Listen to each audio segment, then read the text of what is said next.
Je voudrais d'abord dire un mot.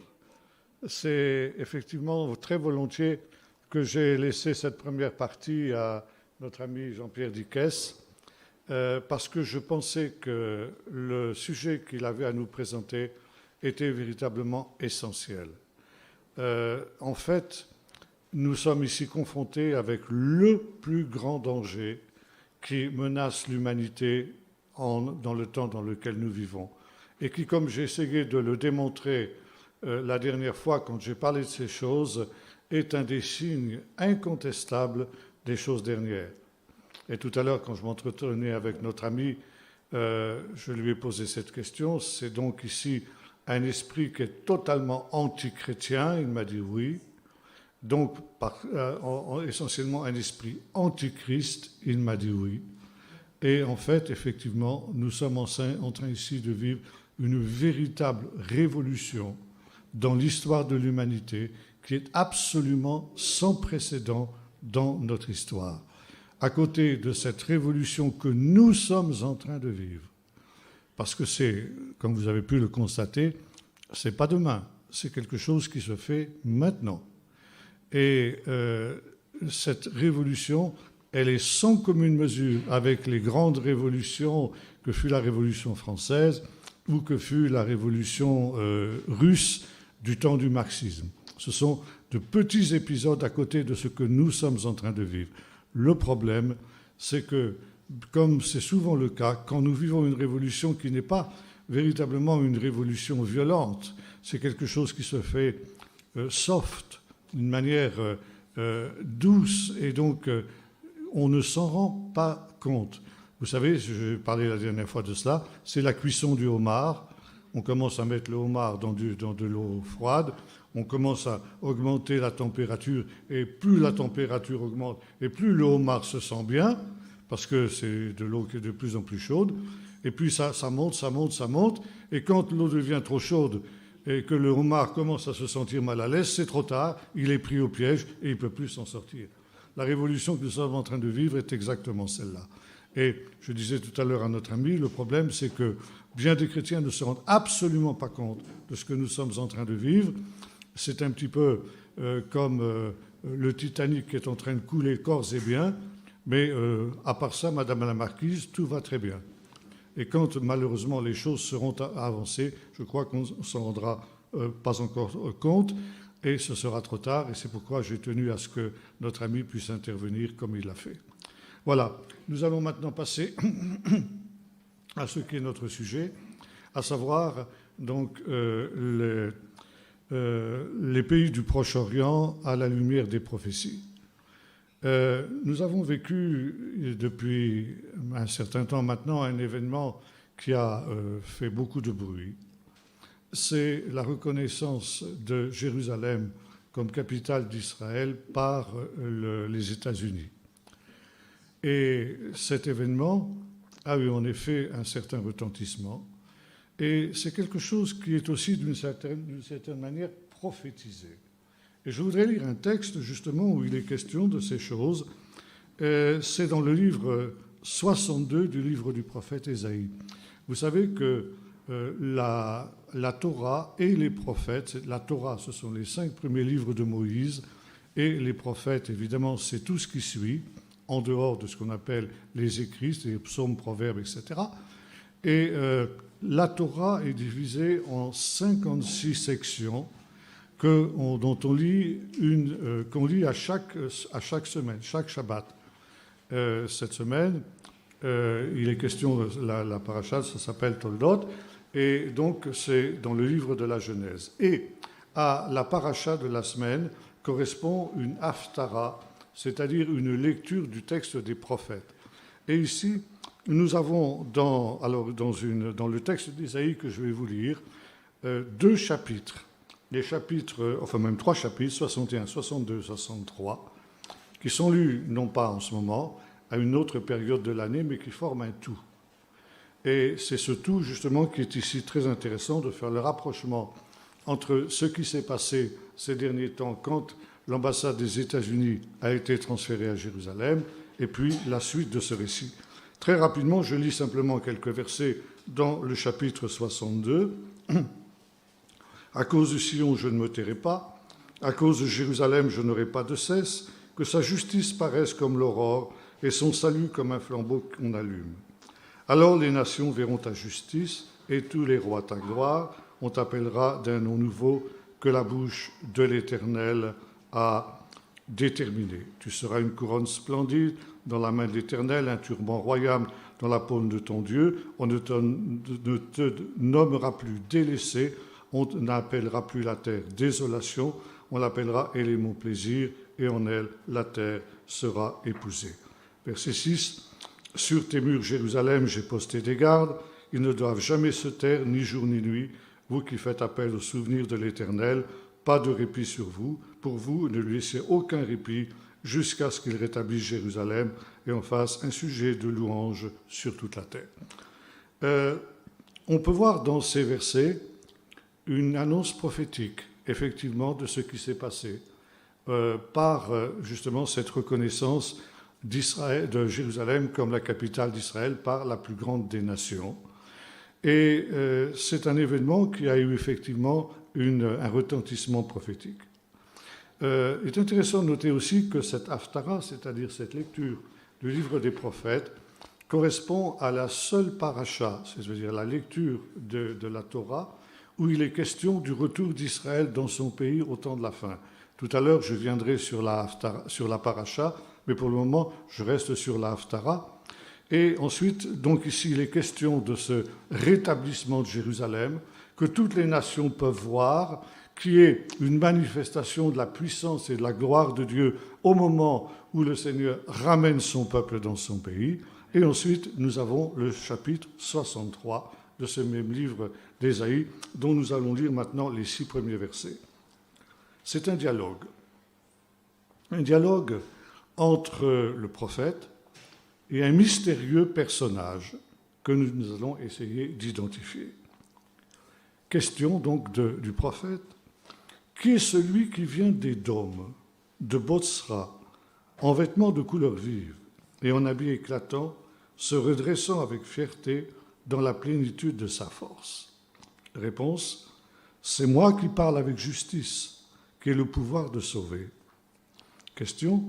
Pourquoi tes habits sont-ils rouges et tes vêtements comme des vêtements de celui qui foule au pressoir? Réponse. J'ai été seul à fouler à la cuvée, et nul homme d'entre les peuples n'était avec moi.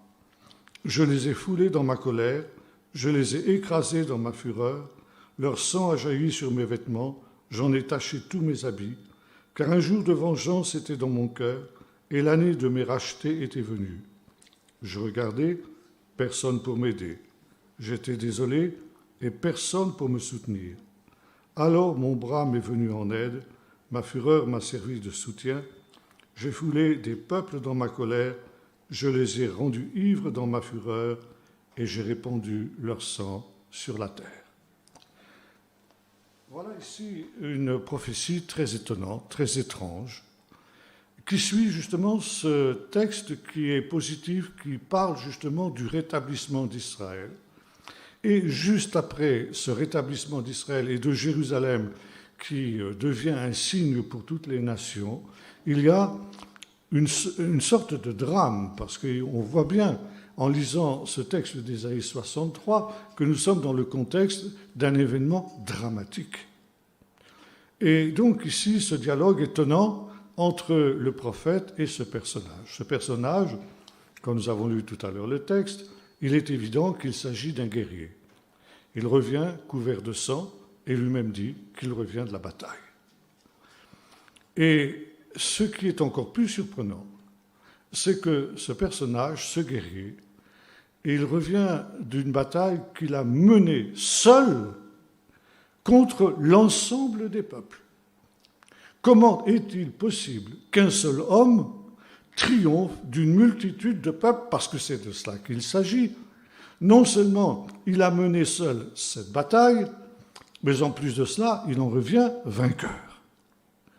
Il est bien évident qu'un tel personnage ne peut être qu'un personnage surnaturel. Et là, je ferai référence à un commentateur juif de la Bible et qui vivait en Espagne au XIIIe siècle. Très intéressant de noter la date. On verra tout à l'heure qu'il avait une intuition prophétique extraordinaire, puisque justement il a parlé de ce qui se passe de notre temps. Cet homme, on l'appelle dans la tradition juive le Baal Haturim. Et ce personnage a dit le guerrier dont il est question dans ce texte, c'est Dieu lui-même, ou plus particulièrement son Messie. Et ce texte nous parle de la guerre finale qui aura lieu au temps de la fin et qui verra l'établissement du règne de Dieu, l'établissement du royaume de Dieu. Et ce personnage, plutôt cette guerre, cet événement final, aura lieu après le rétablissement d'Israël, après la résurrection de Jérusalem. Et c'est pourquoi, quand nous regardons aujourd'hui la situation telle qu'elle existe au Moyen-Orient, et que nous voyons justement que cette situation, qui est une situation que vous allez le voir extrêmement tendue, eh bien, suit effectivement ce rétablissement de Jérusalem comme lumière des nations à la suite de cette décision que les États-Unis ont prise de ramener leur ambassade. D'autres nations seraient, paraît-il, prêtes à suivre le même chemin. Donc on verra ce qui va se passer dans les temps qui viennent. Donc événement positif, mais qui doit être suivi par un événement qui le sera nettement moins. Le Baal Haturim, commentant ce texte au XIIIe siècle, nous déclare ceci, c'est que c'est quelque chose qui aura lieu en relation avec les événements ultimes et qui sera marqué par un événement qui aura été absolument sans précédent dans l'histoire. Un moment où le peuple d'Israël sera complètement seul, complètement isolé au sein du concert des nations. Et le Baal Haturim disait, c'est quelque chose qui sera unique dans l'histoire, parce qu'on n'aura jamais vu jusque-là un seul État qui n'ait pas d'amis et qui n'ait pas d'alliés. Même ce qu'on appelle aujourd'hui les États voyous, la Corée du Nord, des pays comme cela, l'Iran, ont des alliés. Hitler avait des alliés, Staline avait des alliés, ces États terribles que l'on a connus dans ce XXe siècle avaient des alliés. Et jusque maintenant, effectivement, Israël aussi a eu des alliés. Pas toujours très nombreux. Et notamment, ces temps derniers, Israël n'avait plus qu'un seul allié. Cet allié, il était de poids, parce que c'était le plus grand État de la planète, le plus puissant État de la planète, les États-Unis. Et cet allié, à lui seul, il valait tous les autres. Et par conséquent, Israël a été soutenu, aidé, protégé d'une certaine manière aussi par les États-Unis. Mais viendra un temps, et c'est la Bible qui nous le dit, où effectivement Israël se retrouvera absolument seul. Il y a quelques années de cela, j'étais amené à parler sur ce sujet dans un petit groupe de Bretagne, et donc je disais ceci, commentant ce texte, attendez-vous à ce qu'un jour, eh bien, même les États-Unis lâchent Israël. Et à la fin de mon intervention, un monsieur est venu me voir, il m'a dit, écoutez, je ne suis pas tout à fait d'accord avec ce que vous avez dit tout à l'heure, quand vous avez dit qu'il fallait s'attendre à ce que même les États-Unis abandonnent Israël. Je peux vous dire une chose, je connais très bien les États-Unis, d'ailleurs j'en reviens, et je peux vous dire une chose, jamais les États-Unis n'abandonneront Israël. Je lui ai dit, mon cher monsieur, c'est très bien tout ça, mais il ne faut jamais dire jamais, surtout quand la Bible dit le contraire. Et peu de temps après, hélas, on a vu comment, justement, cette prophétie était susceptible de se réaliser, puisque est arrivé au pouvoir un certain monsieur Obama, je ne sais pas si ce nom vous dit quelque chose, et ce monsieur Obama a j'allais employer un mot un petit peu déplacé, mais il a mis la panique la plus totale au Moyen-Orient. Il l'a mise notamment dans ce que l'on a appelé les printemps arabes, les soi-disant printemps arabes, qui ont été en fait une pagaille monstre dans le pays. Obama a soutenu les éléments les plus extrémistes du monde arabe, l'islam fanatique, l'islam extrémiste, non seulement de Khomeini et de l'Iran, avec laquelle il a fait une alliance absolument folle, soutenir un pays qui n'a d'autre but que d'étendre l'islam dans le monde entier, qui s'apprête pour ce faire à se doter de la bombe atomique, qui soutient et finance les groupes terroristes dans le monde entier, c'était véritablement une folie. Et Obama a abandonné tous les alliés des États-Unis qui étaient au Moyen-Orient. Il les a livrés entre les mains des Russes qui ont pris la place. Vous savez, on dit toujours la nature a horreur du vide. Les États-Unis se sont retirés du Moyen-Orient et ils ont laissé un boulevard ouvert devant les ambitions russes qui n'ont jamais changé depuis l'époque des tsars, à savoir arriver sur les mers chaudes. Et j'ai eu l'occasion d'expliquer, quand j'ai l'occasion, je le fais toujours quand j'emmène un groupe en Israël, de montrer la place essentielle d'Israël au Moyen-Orient. Israël, qui est un petit pays sans ressources, sans richesse naturelle, qui est grand comme quelques départements français, grand comme notre Bretagne, pour parler du pays où je viens, qui fait 21 000 km² environ, eh bien, Israël a toujours été dans l'histoire l'objet de la convoitise de toutes les grandes puissances. Tous les fondateurs d'empires qui ont eu pour ambition de créer un grand empire universel ont toujours cherché à contrôler le pays d'Israël, qui est un carrefour de route inévitable entre l'Asie, l'Europe et l'Afrique. Pour aller d'un continent à l'autre, on est, par terre, à voie de terre en particulier, on est obligatoirement amené à traverser le pays d'Israël. Et ce petit pays qui, s'il était au Canada ou à Finlande, passerait complètement inaperçu dans l'histoire humaine à cause de sa situation géographique particulière, eh bien, est toujours l'objet de la convoitise des grands.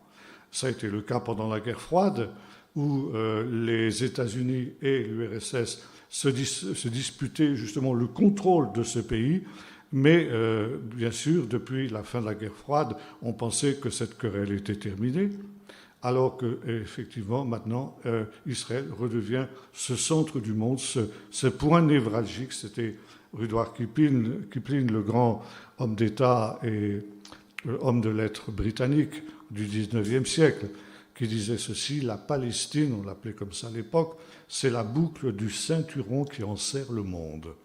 Il était bien conscient que celui qui contrôle le pays d'Israël contrôle le monde entier. Parce que là, c'est véritablement le carrefour du monde entier. Et c'est pourquoi toutes les ambitions des nations se concentrent sur cet endroit-là. Et c'est la raison pour laquelle la politique d'Obama, qui a consisté à se retirer du Moyen-Orient, laisser disparaître l'influence américaine au Moyen-Orient, a ouvert la voie à toute cette confusion dans laquelle aujourd'hui se trouve plongé le Moyen-Orient. Et aujourd'hui, nous avons une situation à laquelle on n'aurait jamais pu penser avant ces fameux printemps arabes, où nous voyons des alliances absolument impensables il y a quelques années encore qui se sont constituées.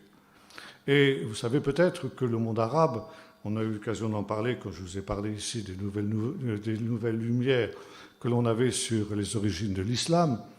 Dès ses origines, l'islam est divisé en deux grands courants. La majorité, qui est ce qu'on appelle les sunnites, et la minorité, les chiites. Les différences qui opposent ces deux mouvements ne sont pas idéologiques, mais elles sont essentiellement politiques. L'islam n'est pas une religion, j'ai l'occasion de le dire, c'est un totalitarisme militariste qui cherche à contrôler le monde. Et finalement, le problème qui divisait et qui divise encore sunnites et chiites est de savoir qui va prendre le leadership de l'islam. C'était des querelles entre les premiers sultans, les descendants du prophète, qui se disputaient ce leadership, et finalement ce clivage entre les partisans d'un gendre de Mahomet qui s'appelait Ali et les autres califes, eh bien, demeure jusqu'à aujourd'hui et crée ce conflit entre les chiites et les sunnites. Les sunnites sont les plus nombreux, et aujourd'hui, le chef de file des sunnites, c'est l'Arabie saoudite. Et par contre, les chiites, qui sont minoritaires, qui sont répandus essentiellement en Iran, en Irak, au Liban et dans certains États du Golfe, eh bien, le chef de file, évidemment, de ce mouvement chiite, c'est l'Iran. Si bien qu'aujourd'hui, on assiste à un conflit latent entre les sunnites menés par l'Arabie saoudite et les chiites menés par l'Iran. Et l'Arabie saoudite en particulier et les autres pays sunnites de la région, à savoir essentiellement les grands pays sunnites, c'est-à-dire non seulement l'Arabie mais également l'Égypte, le plus grand pays musulman de la région, tous les États du Golfe, les États pétroliers en particulier, eh bien, vivent dans la terreur de l'Iran. Ils savent qu'ils n'ont pas les moyens militaires de résister justement à un Iran qui est en train de se remilitariser à fond, et par conséquent, ils sont dans une situation d'autant plus dramatique que, effectivement, sous l'administration Obama, les États-Unis avaient abandonné ces pays entre les mains, justement, de leurs ennemis. Et on voit aujourd'hui se mettre en place deux blocs antagonistes au Moyen-Orient. Un premier qui est conduit par la Russie et qui comprend essentiellement les États chiites que nous avons évoqués, à savoir l'Iran, l'Irak, qui est en majorité aussi chiite, le Liban et maintenant la Syrie, qui, elle aussi, est marquée par un mouvement qui n'est pas à proprement parler chiite, que l'on appelle le mouvement alawite, mais qui est une dissidence du chiisme, donc proche de l'Iran. Et Bachar el-Assad est un alawite, ça veut dire qu'il est le représentant de cette minorité qui, en Syrie, donc, avait pris le pouvoir avec le père de Béchar, et qui, maintenant, justement, se trouve contesté par Daesh, qui, lui, est un mouvement sunnite et qui est aussi soutenu souterrainement, en sous-main, par l'Arabie saoudite. Et d'un autre côté, nous avons un axe sunnite qui est en train de se mettre en place et qui est représenté, bien sûr, par l'Arabie saoudite, l'Égypte, un degré moindre, la Jordanie qui est aujourd'hui assise sur un brûlot, sur un volcan. Il faut dire que tout l'équilibre des forces au Moyen-Orient, à cause de ces révolutions qui ont eu lieu après ces printemps arabes, et notamment par ce qui s'est passé en Irak et en Syrie, c'est-à-dire la création du califat qui, heureusement, n'a pas tenu longtemps. Mais disons, il y a eu des mouvements de population extrêmement importants. Beaucoup d'ailleurs sont venus, vous le savez, en Europe, c'est les fameux migrants dont on parle tant ces temps-ci. Mais on oublie souvent que 2 millions de Syriens ont émigré au Liban. Et à peu près autant, 2 à 3 millions de Syriens ont émigré en Jordanie. Si bien que ces pays sont complètement bouleversés au point de vue démographique et en même temps aussi au point de vue politique, tout est remis en question. Et notamment la Jordanie, qui a toujours été un État un peu instable, est aujourd'hui plus que déstabilisé par cette arrivée de 2 millions de Syriens et d'Irakiens à l'intérieur de ses frontières. et se trouve maintenant déchiré entre, d'une part, les chiites et les sunnites, et devient un terrain d'affrontement justement entre ces deux tendances. Et on est bien conscient en Israël en particulier que si il arrivait par malheur que la monarchie actuelle, la monarchie hachémite, soit balayée, alors le Moyen-Orient pourrait s'enflammer d'une manière totale à cause justement de ce vacuum qui se serait alors créé en Jordanie. C'est une situation que à la fois donc Israël et les États-Unis surveillent de très près, et on peut dire qu'actuellement le roi Abdallah est maintenu au pouvoir, je dirais, par un véritable bouche à bouche des États-Unis et d'Israël. Il ne tient que par un fil, et c'est quelque chose aussi qui est extrêmement préoccupant. Donc deux blocs qui sont en train de se constituer au Moyen-Orient et sous la tutelle des grandes puissances. J'ai oublié de noter que le deuxième bloc, celui qui est conduit par les chiites, eh bien maintenant s'est considérablement rapproché d'Israël. Alors que jusqu'à ces temps derniers, Israël était l'ennemi par excellence, celui qu'il fallait éliminer, eh bien, selon le vieil adage, les amis de mes ennemis sont aussi mes ennemis, eh bien, et à l'inverse, les ennemis de mes ennemis sont mes amis. Israël, évidemment, est en première ligne dans cette confrontation avec l'arc chiite, l'Iran en particulier, qui est le seul aujourd'hui, le seul État à pouvoir représenter une menace existentielle contre Israël, parce qu'il est bien évident qu'une seule bombe atomique sur un petit pays comme Israël, il n'y a plus d'Israël. Par conséquent, ça c'est la menace par excellence à laquelle Israël est confronté, et Israël donc consacre l'essentiel de ses préoccupations à contrer cette menace. Mais cette menace, elle est aussi une menace pour l'Arabie saoudite et pour ces pays de l'arc sunnite, et il y a depuis maintenant plusieurs mois, voire plusieurs années, des contacts de plus en plus nombreux et des contacts même secrets qui se font avec Israël et l'Arabie saoudite. C'est ainsi que, par exemple, l'Arabie saoudite a ouvert ses aérodromes à l'aviation d'Israël. Impensable il y a quelques années encore. Il y a un va-et-vient incessant de militaires de haut niveau, de haut grade, d'Israël en Arabie et d'Arabie en Israël, pour essayer de coordonner une défense commune, justement, de tous ces pays-là. Donc deux arcs, deux blocs qui sont en train de se mettre en place. Or, c'est très intéressant, parce que vous avez cela, par exemple, dans un texte essentiel de la Bible, qui se trouve dans les chapitres 38 et 39 du livre du prophète Ézéchiel, et que, dans la tradition juive, on appelle la guerre de Gog. J'ai longuement évoqué ce chapitre pour ceux qui étaient avec moi dans le dernier voyage que nous avons fait en Israël. Je voudrais simplement résumer très rapidement ce que nous disent ces deux longs chapitres. Et effectivement, dans ces deux longs chapitres, on voit apparaître deux blocs antagonistes qui vont s'affronter dans une guerre finale à un moment où les forces du mal auront atteint leur paroxysme. Et cette idée d'un accroissement des forces du mal au temps de la fin, vous la trouvez dans tous les textes bibliques, que ce soit dans l'Écriture ou que ce soit dans le Nouveau Testament.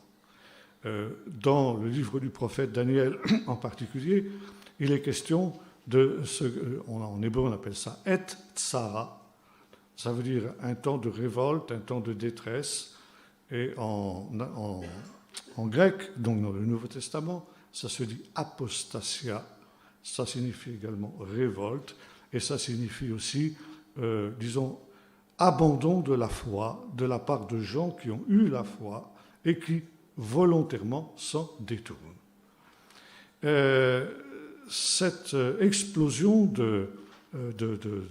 du mal, du péché, à un degré donc qui n'aura aucun équivalent, eh bien, empêchera évidemment, sera une ultime tentative de l'adversaire pour s'opposer au royaume de Dieu, à l'instauration du royaume de Dieu. Nous trouvons quelque chose de semblable aussi dans une très très célèbre parabole de Jésus, qui est ce qu'on appelle la parabole du bon grain et de l'ivraie, qui nous montre deux mystères, le mystère du royaume et le mystère du mal, qui sont comme des semences antagonistes qui ont été semées dans un champ. Le bon grain, qui représente les fils du royaume, et l'ivraie, qui représente le mystère du mal, le mystère de l'iniquité, que Paul évoquera également. Et ces deux mystères, nous a dit, ils croissent ensemble. Ce qui n'est pas sans poser problème, et qui même peut être un objet de scandale, parce que les serviteurs du maître, qui ont constaté qu'un ennemi était venu semer cette ivraie dans le champ, disent « mais enfin, c'est pas possible, il faut arracher l'ivraie ».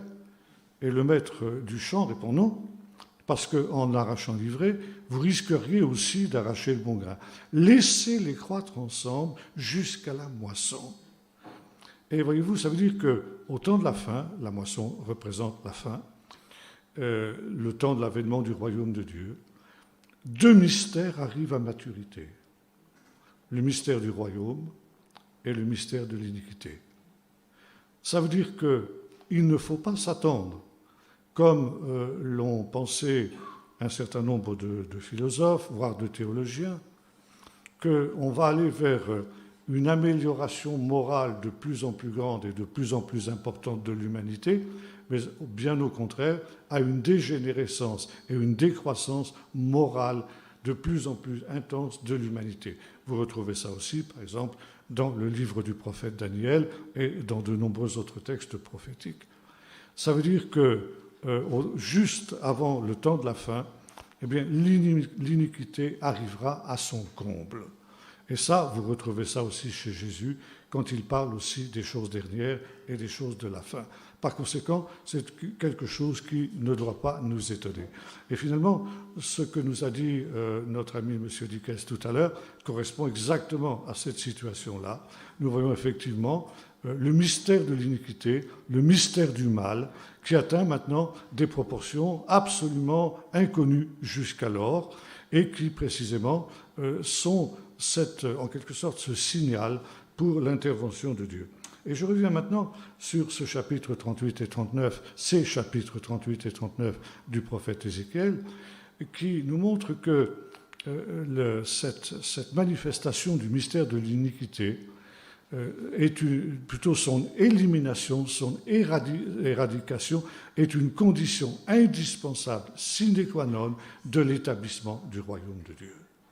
Et cette dernière convulsion du vieux monde à l'agonie, eh bien, est la condition même de l'établissement du royaume de Dieu. Et donc, le prophète nous décrit avec beaucoup de précision des événements qui, nous disent-ils, se produiront dans les temps de la fin. À plusieurs reprises, cette expression revient. Alors, elle est souvent très très mal traduite dans nos Bibles.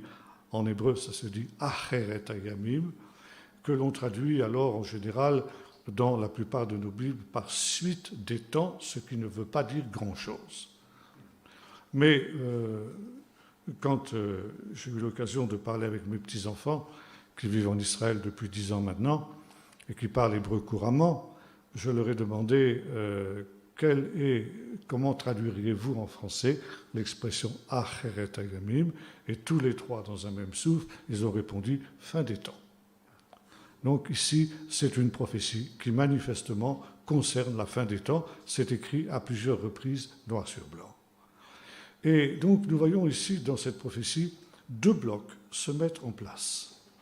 Un premier bloc que le prophète appelle le bloc de Gog. Gog, c'est un mot hébreu qui vient du mot gag, la racine gag, qui signifie quelque chose d'élevé, quelque chose qui est manifesté par un esprit d'orgueil de la part de celui qui en est atteint. Les Grecs appelaient ça l'hubris, c'est-à-dire un orgueil démesuré. Finalement, cet orgueil de se passer de Dieu, qui est la marque justement de l'apostasie, et même de s'égaler jusqu'à Dieu. Et tout à l'heure, on a parlé justement de l'homme-dieu, l'homme qui cherche justement à se diviniser, et on est exactement dans cette condition-là et dans ces perspectives-là. Et ce Gog, sa situation géographique est bien précisée. Dans la prophétie, il est dit qu'il habite aux extrémités du nord. Alors, si vous prenez Jérusalem comme point de repère, quelle est par rapport à Jérusalem l'extrémité du nord? Je vous laisse répondre. Et ce n'est pas étonnant que l'on voit aujourd'hui la Russie pénétrer à le fond au Moyen-Orient. Intéressant ensuite de noter quels sont les alliés de Gog. En premier lieu, la Perse. La Perse, c'est le nom du pays, le nom ancien du pays, qui s'appelle aujourd'hui l'Iran. Ensuite, nous avons un autre pays que la Bible appelle Couche. Alors Couche, il y a plusieurs interprétations possibles, mais disons par rapport à la localisation géographique, la liste géographique de tous ces pays qui sont cités dans la prophétie d'Ézéchiel 38, il faut conclure que le Couche en question, c'est ce qu'on appelle aujourd'hui l'Irak. Et puis ensuite, il est question d'un autre pays qui s'appelle Togarma. Et Togarma, c'est un pays qui correspond aujourd'hui à la Turquie. Et là aussi, nous voyons cet axe, la Turquie. C'est très étrange parce que la Turquie était un pays qui était pro-occidental. Il avait connu une révolution laïque qui l'avait amené à se rapprocher de l'Occident et il était un des piliers essentiels de l'Alliance atlantique et en même temps donc très opposé à la Russie. Or aujourd'hui, ce pays est en train de se détacher du monde occidental pour se rapprocher justement de cet axe chiite, bien que lui-même soit un pays sunnite, mais pour des raisons de politique et en même temps des ambitions qui sont celles aussi de son dirigeant actuel, eh bien, ce pays est en train de se rapprocher aussi de la Russie. C'est quelque chose de tout à fait étonnant, comme d'ailleurs en ce qui concerne l'Iran. Car jusqu'avant la révolution chiite, la révolution communiste de 1979, l'Iran était aussi un des piliers de la présence occidentale au Moyen-Orient et un des principaux alliés d'Israël. L'essentiel du pétrole d'Israël jusqu'à 1979 venait d'Iran. Le Shah était un des alliés privilégiés d'Israël. Il faisait référence notamment à l'histoire d'Esther, l'histoire de Cyrus, qui avait facilité le retour des exilés d'Israël dans son pays après l'exil de Babylone. Donc il y avait toute cette sympathie qu'il y avait entre les deux pays. Et brusquement, au moment de cette révolution communiste, l'Iran a basculé dans le camp des ennemis d'Israël et on pourrait dire d'un des principaux ennemis d'Israël. Jamais la Turquie, c'était au même point. La Turquie était un des alliés essentiels d'Israël au Moyen-Orient, un des rares alliés qu'il avait d'ailleurs dans cette région-là. Et les manœuvres communes de l'armée d'Israël et de l'armée turque étaient monnaie courante jusqu'à ces derniers temps. La plupart des pilotes de guerre israéliens ont connu leur entraînement de base en Turquie et vice-versa. Et aujourd'hui, justement, la Turquie est en train de devenir un des principaux ennemis d'Israël. Voyez-vous, ici, nous avons cet axe qui est en train de se constituer. Et dans la prophétie d'Ézéchiel, il y a un autre axe qui est aussi évoqué, celui que le prophète appelle le bloc de Tarshish. Alors, Tarshish, c'est ce qui était connu à l'époque biblique comme étant l'extrémité occidentale du monde. On discute de savoir jusqu'à quel point, à l'époque biblique, on connaissait l'Amérique. Certains pensent, et c'est probable, que les Phéniciens avaient déjà découvert l'Amérique bien avant Christophe Colomb. Et d'ailleurs, Christophe Colomb aurait peut-être eu vent justement de l'existence de ce continent, justement par des traditions qui remontaient très très loin et qui remontaient notamment justement à l'époque phénicienne. Mais quoi qu'il en soit, c'était un secret, si du moins les Phéniciens avaient découvert l'Amérique, c'était un secret qu'ils gardaient jalousement, comme tous leurs secrets de navigation, pour garder le monopole de la situation. Donc, finalement, l'Amérique n'est jamais citée en tant que telle dans la Bible. Par conséquent, l'extrémité occidentale du monde d'alors, c'était l'Espagne. Et l'Espagne, on l'a nommée à cette époque-là, Tarshish. Tarshish, donc, c'est, on pourrait dire, dans notre langage moderne, le monde occidental. Intéressant aussi de noter que dans ce bloc de Tarshish sont cités ce que l'on appelle les îles. Ceux qui habitent en sécurité les îles de la mer. Ça veut dire que la Bible, les auteurs bibliques, évidemment, n'avaient pas forcément les connaissances géographiques que nous avons aujourd'hui, étaient bien conscients qu'en dehors de ce monde qu'ils connaissaient, eh bien, il devait y avoir des îles, plutôt des continents, qui étaient encore inconnus et que par conséquent, ils énumèrent tout simplement, ils nomment par cette appellation les îles de la mer. Donc les îles, Tarshish. Tarshish était aussi, à cette époque-là, un pays avec lequel les Phéniciens commerçaient énormément. Tarshish, l'Espagne était réputée pour ses mines de cuivre, qui étaient un des métaux essentiels pour la fabrication du bronze à cette époque-là. Et par conséquent, il y avait ce que la Bible appelle les navires de Tarshish, qui sont en réalité des navires marchands, des navires qui allaient à Tarshish et qui faisaient partie justement de la flotte de commerce phénicienne, qui était la maîtresse des mers à cette période-là. Donc les marchands de Tarshish.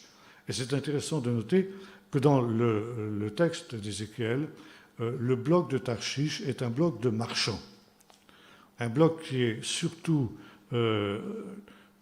caractérisé par des relations commerciales, un réseau de commerce qui se font justement entre les différents pays qui constituent ce bloc. Donc les marchands de Tarshish et tout leur lionceau, ajoute le texte biblique. Lionceau, qu'est-ce que c'est qu'un lion? C'est un animal qui finalement est féroce et n'est jamais rassasié. Le lion, sa devise, c'est toujours plus. Et voyez-vous, le bloc de Tarshish est un bloc commerçant qui est à l'ouest et qui est animé d'une avidité insatiable. Toujours plus de biens de consommation, toujours plus de plaisir, toujours plus de confort. Et ça nous a été aussi rappelé tout à l'heure par notre ami, c'est une des marques aussi de notre civilisation occidentale. Le bloc de Tarshish avec ses lionceaux. Et ensuite, il est question d'autres pays, Sheva, Dédan, et ça, ce sont des pays qui, à l'époque biblique, étaient situés dans la péninsule arabique. Et là, on a effectivement cette constitution de ce bloc occidental, ce bloc qui est articulé autour du chef de file des pays sunnites, qui est aujourd'hui l'Arabie saoudite, principal producteur de pétrole, comme on le sait, et par conséquent un des pays absolument indispensables à l'économie occidentale, avec justement la dépendance qui est la sienne du pétrole. Et ces pays-là, donc, sont amenés à s'affronter. Et nous sommes justement aujourd'hui au Moyen-Orient dans ce contexte d'un affrontement entre ces deux axes, dont l'un est conduit par la Russie, dans lequel nous pouvons voir le bloc de Gog, et de l'autre côté, les États-Unis, dans lequel nous pouvons voir le bloc de Tarshish. Et maintenant, évidemment, je reviens à notre texte ici d'Ésaïe 63, le problème est de savoir, mais on a parlé d'Obama tout à l'heure, qui avait donc laissé en quelque sorte le champ libre aux ennemis des États-Unis, de l'Occident et d'Israël. Et maintenant, nous avons aux États-Unis une nouvelle administration américaine qui a pris exactement le contre-pied de ce qu'était cette politique d'Obama. Et actuellement, on a affaire avec l'administration américaine la plus favorable qui n'ait jamais existé depuis la fondation de l'État d'Israël, l'administration qui est la plus sympathique à la cause d'Israël de toutes celles qui l'ont précédée. Donc une situation absolument exceptionnelle.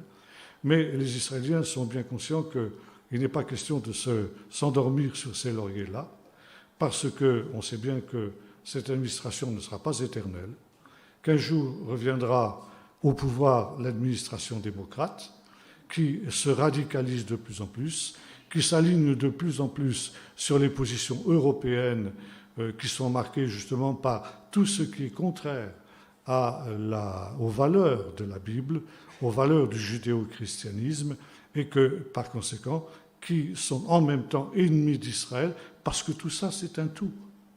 On ne peut pas dissocier justement ce transhumanisme dont il a été question avec l'antisionisme, avec tout ce qui se passe, parce que justement, c'est contraire à toutes les valeurs de la Bible. Et on arrive à un stade où les nations qui ont vu Jérusalem justement ressusciter, et l'on sait ce que ça a provoqué aussi de réactions parmi les ennemis d'Israël, que ce transfert de l'ambassade des États-Unis à Jérusalem, des réactions extrêmement négatives. Pourquoi ? Parce que justement, Israël, le rétablissement de Jérusalem, c'est pour les nations la marque, ils le sentent confusément, ils ne l'expriment pas de cette manière que je vais faire, mais ils savent que leur temps arrive, ce que Jésus appelle la fin du temps des nations. Et par conséquent, Jérusalem est pour eux, comme le dira le prophète, la pierre d'achoppement sur laquelle les ambitions des nations viennent se briser. Donc ici, on est conscient d'Israël que la lune de miel avec les États-Unis que nous sommes en train de vivre ne durera peut-être pas toujours, sûrement pas toujours d'ailleurs, et que par conséquent, un autre temps pourrait venir. Et cet autre temps, justement, eh bien, ça pourrait être un temps où, comme ce fut le cas justement dans le contexte de ce que l'administration précédente, l'administration d'Obama, eh bien, une nouvelle administration démocrate pourrait aussi reprendre la politique d'Obama et laisser le champ libre aux ennemis d'Israël. Et ça pourrait être extrêmement dangereux. Actuellement, la position très ferme qui est celle de M. Trump fait que les ennemis d'Israël se tiennent quoi ? Néanmoins, disons, tout est prêt pour la grande confrontation. Et par exemple, au sud du Liban, vous avez des dizaines, voire des centaines de milliers de missiles qui sont entreposés, souvent d'ailleurs dans des endroits tels que des maisons civiles, des hôpitaux, des écoles, etc., de telle manière qu'on emploie justement les populations civiles comme des boucliers humains pour empêcher Israël de venir détruire justement ces dépôts de missiles. La grande crainte d'Israël, c'est que précisément la situation au Liban, en Syrie, est aussi en train d'évoluer très vite, dans la mesure où le Daesh a été éliminé, où les forces de Bachar el-Assad, soutenues par l'Iran et la Russie, sont en train petit à petit de prendre le dessus, de telle sorte que déjà il y a des forces russes qui sont sur les frontières du Golan à côté d'Israël, et il y a eu déjà des affrontements entre l'aviation israélienne et l'aviation russe qui opèrent dans ce secteur-là. Ce faisant, si Bachar el-Assad et le bloc chiite, reprenaient le contrôle de la Syrie, qui sait si la Syrie ne pourrait pas être à nouveau transformée dans un nouveau Fatal Land, c'est-à-dire un endroit où seraient entreposés des missiles qui pourraient menacer Israël. Ça, c'est la grande crainte d'Israël. C'est déjà ce que l'Iran essaye de faire en essayant de poster des batteries de missiles des dépôts de missiles un peu partout en Syrie. L'aviation israélienne, évidemment, bombarde ces convois d'armes au fur et à mesure où ils transitent dans le pays, mais pourra-t-on le faire d'une manière systématique aussi dans les temps qui viennent, surtout si la Russie s'en mêle? Bref, là, c'est des grandes craintes des autorités israéliennes que finalement, si ce pays, la Syrie, devenait à son tour un Fatah-Land, exactement comme le sud du Liban, la situation d'Israël pourrait aussi être dramatique. Maintenant, il nous faut citer aussi le sud du pays, et notamment la fameuse bande de Gaza, où Israël est en guerre avec non pas avec le Hamas, qui contrôle cette région, mais justement avec les pays de l'arc chiite qui n'arrêtent pas de financer et d'armer le Hamas. Et ces pays mènent contre Israël une guerre par le Hamas interposé. J'ai mon petit-fils, par exemple, qui fréquente un lycée qui est situé justement à la frontière de Gaza, et de temps en temps, on lui téléphone de rester chez lui parce que la situation est trop tendue et donc les cours ne peuvent pas avoir lieu dans des conditions de sécurité suffisantes. Donc ici, nous sommes dans une situation extrêmement dramatique, avec aussi la nécessité que se passerait-il si, effectivement, une guerre généralisée éclatait. Eh bien, effectivement, Israël serait bombardé par ces missiles, des missiles de plus en plus nombreux, qui ont une portée de plus en plus grande, de telle sorte qu'à l'heure actuelle, aucun point du pays d'Israël n'échapperait à la portée de ces missiles, et qui plus est, qui ont une précision de plus en plus grande. C'est bien que la situation devient pour eux extrêmement dangereuse, et on est bien conscient qu'une guerre de ce type-là bien provoquerait de lourdes pertes dans la population civile. Maintenant, la riposte d'Israël n'est pas non plus évidente, parce que, comme je l'ai dit tout à l'heure, la plupart de ces missiles sont dissimulés dans des maisons privées, sous des maisons privées, des hôpitaux, des écoles, des postes de l'ONU, etc., de telle manière que pour détruire ces missiles, ça ne représente pas pour l'armée d'Israël, qui est la plus puissante force militaire du Moyen-Orient, ça ne représente pas quelque chose d'insurmontable. Seulement le problème, c'est que ça provoquerait parmi les populations arabes de ces régions des pertes dans la population civile énormes, avec un prix diplomatique extrêmement important, et aussi contraire à l'éthique juive, qui consiste justement à ne pas massacrer d'innocents. Mais voilà, que se passerait-il dans cette situation-là? Alors, pour l'heure, la situation est stabilisée à cause justement de l'influence américaine, qui a annoncé qu'elle ne tolérerait pas une agression contre Israël. Et pour l'heure, les ennemis d'Israël se le tiennent pour dit. Mais que se passerait-il si une nouvelle administration démocrate arrivait au pouvoir et par conséquent retirer en quelque sorte cet appui à Israël? Or, le texte d'Ésaïe 63 que nous avons lu tout à l'heure, eh bien, nous dit que c'est exactement ce qui se passera. Et qu'il viendra un temps où, effectivement, Israël se retrouvera seul face à tous ses ennemis. Et là, comme le dit le Baal HaTurim, ça sera quelque chose de jamais vu dans l'histoire, où aucun pays n'aura été seul, sans appui, sans alliés, sans amis, sans soutien. Et ce faisant, nous dit ici notre texte, eh bien, finalement, le Seigneur lui-même sera amené à intervenir. Dans le récit de la création, il nous est dit que Dieu a agi pendant 6 jours, et le 7e jour, il est entré dans son Shabbat. Shabbat ne signifie pas exactement repos, c'est-à-dire une cessation. Dieu se retire dans l'inaction volontairement.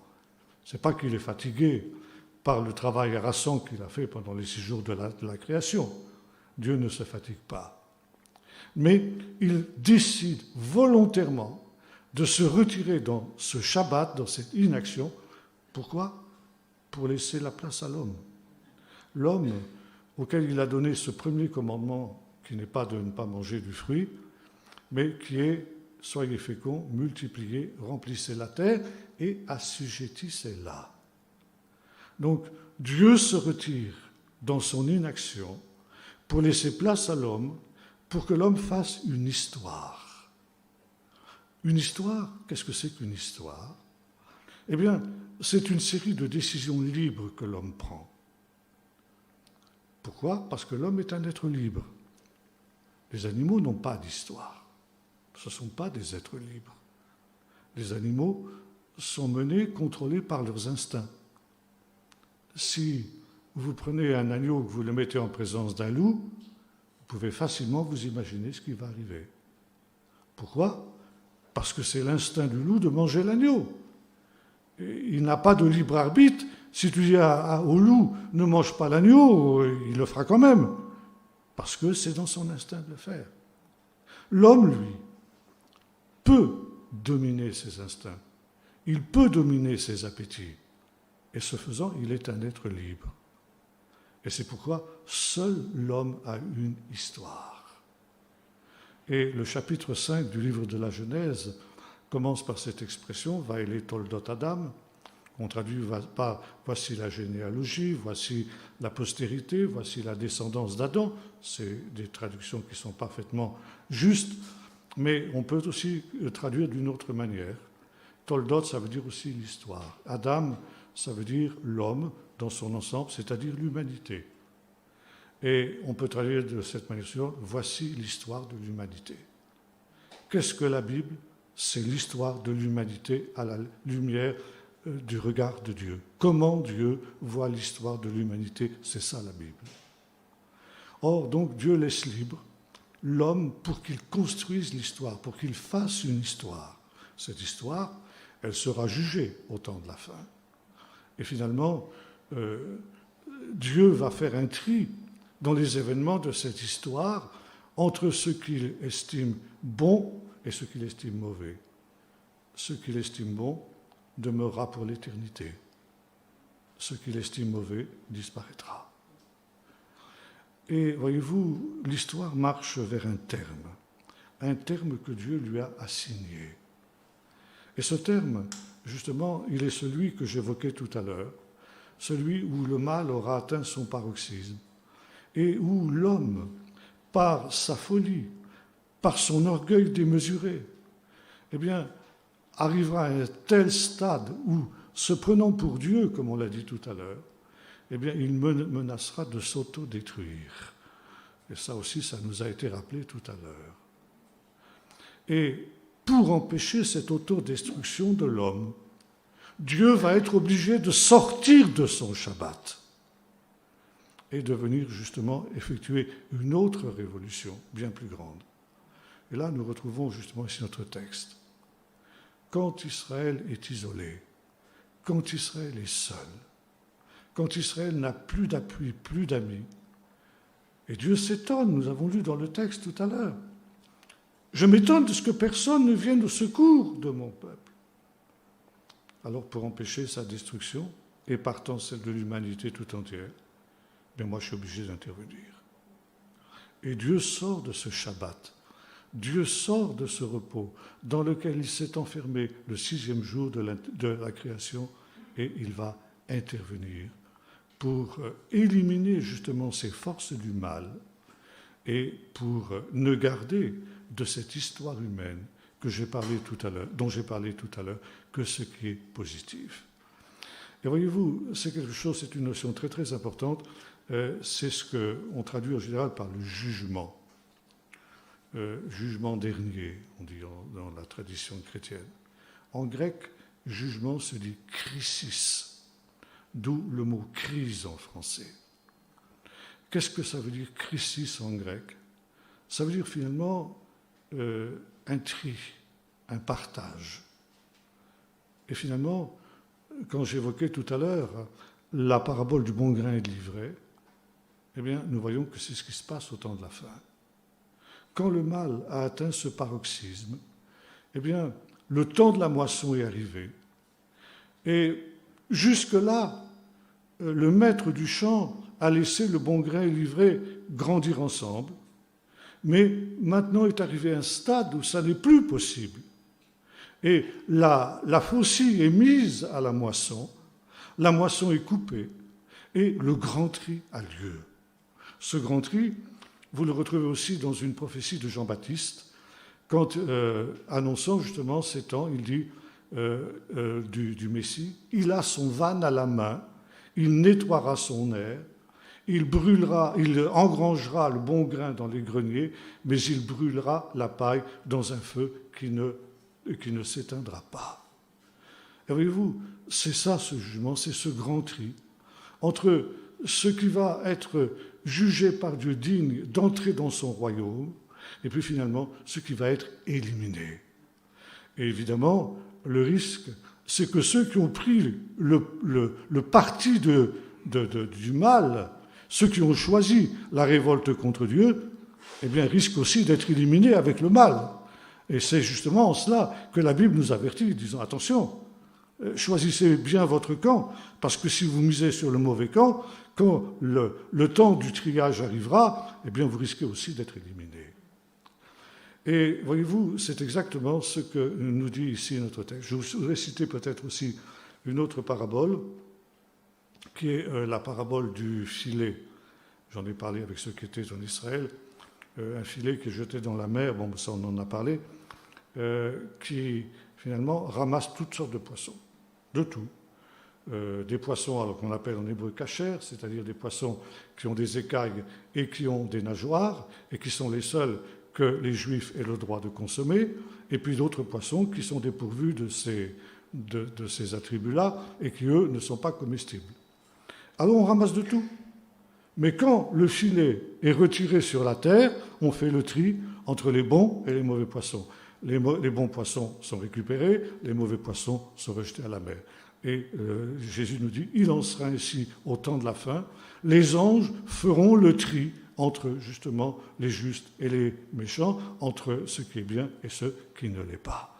Voyez-vous, c'est le temps où la justice de Dieu sera pleinement manifestée. Et tout se passe, évidemment, là on revient à notre texte, je vais prendre peut-être 5 minutes là pour que nous soufflions un peu. Donc tout se passe, tout se concentre là-bas au Moyen-Orient, autour de Jérusalem. C'est là, effectivement, que ce grand tri aura lieu.